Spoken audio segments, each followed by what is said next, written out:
Ludmila Makowski est une artiste accomplie, candidate dans The Voice cette année, elle est aussi comédienne et fait même ses premiers pas de réalisatrice.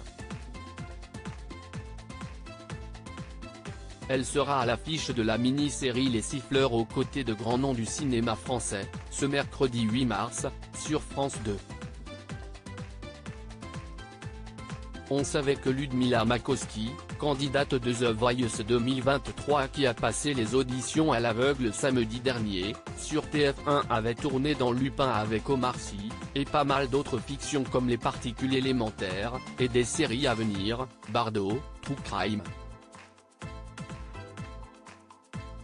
L'artiste de 24 ans sera également ce mercredi 8 mars sur France 2, en prime time. À quelques jours près, elle était en concurrence avec elle-même. Mais alors, de quoi s'agit-il ?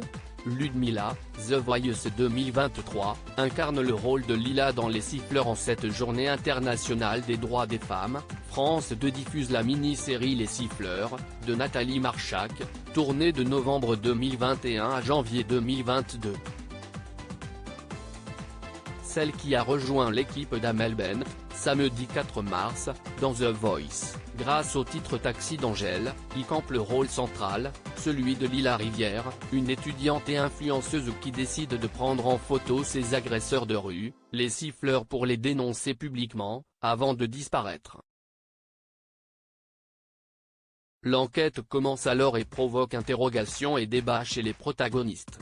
La capitaine chargée du dossier ne peut s'empêcher de penser que Lila a été inconsciente de se balader en mini-jupe et de provoquer ainsi ses harceleurs.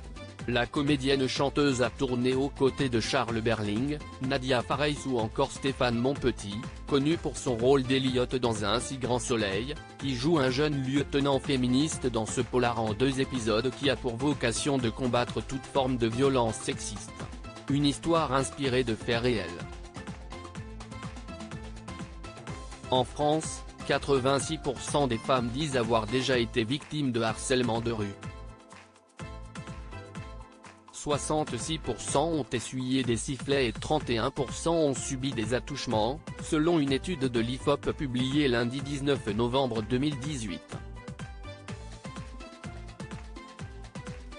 La candidate de The Voice 2023 est aussi réalisatrice. Ludmila porte aussi la casquette de réalisatrice. Elle devrait très bientôt présenter son premier court-métrage, intitulé Où les marguerites poussent, dans les festivals, parmi lesquels les plus prestigieux, comme la Quinzaine des réalisateurs, Cannes, le Festival d'Angoulême, de Cabourg ou la Mostra de Venise. Après littéralement 9 mois de travail, j'accouche enfin de mon bébé. Ce film ne m'appartient plus, presque plus, il est bientôt à vous, a-t-elle écrit le 27 février dernier sur son compte Instagram. Également actrice, la jeune femme donne la réplique à des stars montantes du cinéma comme Lucas Mortier, Robuste, ou encore Bilal El Atrebi, La revanche des crevettes pailletées. J'ai été très touché par ma rencontre avec quelqu'un. Le court-métrage traite de la façon dont un groupe d'amis fait face à la mort d'un des leurs. Le sujet est très banal, mais je pense qu'on en a tous une perception différente.